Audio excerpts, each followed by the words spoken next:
Hello everyone, আমার হাতে যে ফোনটা দেখতে পাচ্ছেন এটা হলো Oppo Reno 13F, যা টোটালি এআই ফোন।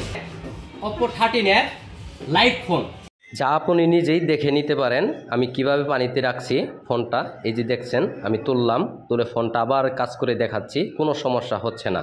ওকে, চমকে গেছেন? চমকাবেন না, আপনার জন্য এই ফোনটা তৈরি করছে ফুললি IP69 ওয়াটারপ্রুফ। শুধু তাই নয়, এই ফোনটা 2 মিটার পানির নিচ পর্যন্ত 30 মিনিট রাখতে পারবেন। শুধু কি তাই না, এই ফোনটা 2 মিটার পানির নিচে যাওয়ার পরেও আন্ডার ওয়াটার ফটোগ্রাফির মাধ্যমেও আপনি ছবি তুলতে পারবেন, ভিডিও করতে পারবেন। চলুন দেখে নিই আমরা কিভাবে কাজ করে। এই যে ক্যামেরাতে যাব, মোর সেটিংয়ে যাব, আন্ডার ওয়াটার মোড, এই মোডে যাব, কন্টিনিউয়ে যাব। এখন আমার ফোনটা পানির মধ্যে চুবাই দিব, দেখেন।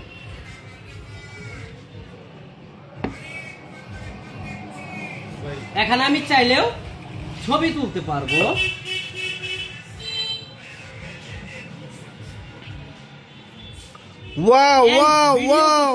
ভিডিও করতে পারবো। আপনি জেনে খুশি হবেন যে পানি থেকে তোলার পর আমরা হোম বাটনে চাপ দিয়ে ধরবো 3 সেকেন্ডের মতন। 3 সেকেন্ড পরে যে পানিগুলো ভেতরে থাকবে সেটা অটোমেটিকলি ছিটকে ফেলে দিবে।